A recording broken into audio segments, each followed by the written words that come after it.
गिबियावनो नोंथांमोनखौ आंनि YouTube चेनेलाव सिगाङावनो बरायग्रोबाय।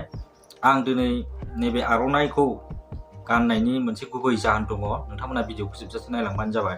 थारमाने आं दिनै जोंनि बर'नि गिबिसिन मुंख्लं जानाय सुजित नार्जारिनि सोमोन्दै रायलायनो थांगासिनो दङ। बेनि थाखायनो आङो दिनै बेखौ मान बावनानै आर'नाइखौ लानानै दिनै नोंथांमोननि सिगाङाव नुजाफैनाय जाहैबाय। दा नोंथांमोना भिडिअखौ स्किप खालामाजासे जोबजासे नायलांबानो जाबाय। सुजित नार्जारिया सोर होननानै बुङोब्ला नोंथांमोना बयबो मिथिखागौ।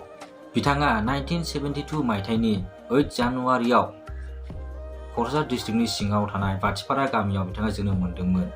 बिथाङा गावनि सोलोंथाइखौ क'क्राझार हाई सेकेन्डारि स्कुलावनो सोलोंथाइखौ लादोंमोन।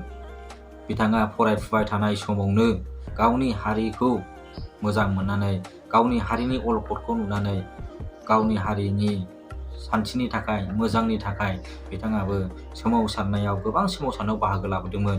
थिग बेबायदिनो 1987 मायथाइयाव जेब्ला बड'फा उपेन्द्रनाथ ब्रह्मआ गुवाहाटीनि जाज फिल्डआव जेब्ला सेपारेट बड'लेण्ड स्टेटनि दाबियावहाय जेब्ला ग्रेन्ड मास गेदारिं सोमावसारदोंमोन, अब्ला बिथाङाबो बे सोमावसारनायाव बे मास गेदारिंआव बाहागो लाबोदोंमोन। नाथाय जोबोद दुखुनांथाव बाथ्रा, सुजित नार्जारि सारा जेब्ला न' फारसे फैफिनबाय थानाय समावनो एन्टि बड'लेण्ड, बुंनो थाङोब्ला बड'लेण्डखौ जाजानो बाग्रा, बड'लेण्ड बर' हारिखौ नायनो हायै माखासे सुबुंफोरा, माखासे हारिया सुजित नार्जारि बिथांनि जिउखौ लामा ससेयावनो फोजोबनानै होयो। जोबोद दुखुनांथाव बाथ्रा। बेबायदिनो जोंनि बर'नि सोमावसारनायाव बाहागो लाबोनाय गोसो गुदुं, हारिनि थाखाय सानग्रा सुजित नार्जारि बिथाङा 1987 मायथाइनि 12 जुनावहाय बिथांनि जिउआ रुंसारि जायो। जेब्ला बिथांनि जिउआ गोमादोंमोन अब्ला बिथाङा खालि 15 बोसोरनिल'मोन।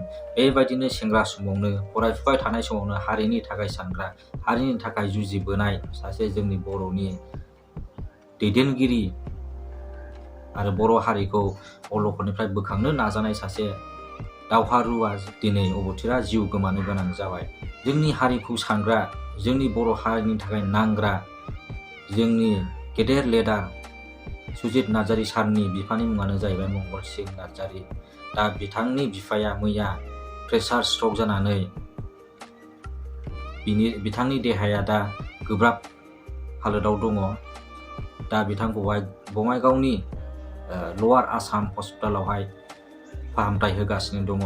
आङो बिथांनि सुजित नार्जारि सारनि बिफानि देहाया थाबैनो मोजां जाथों, बेखौल' आङो इसोरनाव बिगोन। आरो लोगोसे जोंनि बर' दैदेनगिरिफ्राबो जाहाथे बिथांखौ नायो आरो बिथांनि फेमिलिखौ गोहो होयो आरो जा नांगौखिनि अनसुंथाइ, मदद बेफोरखौ बिथांनि फेमिलिनो जाहाथे होयो, बेनि थाखाय आङो आर'ज गाबबाय आरोना, आपिल खालामबाय।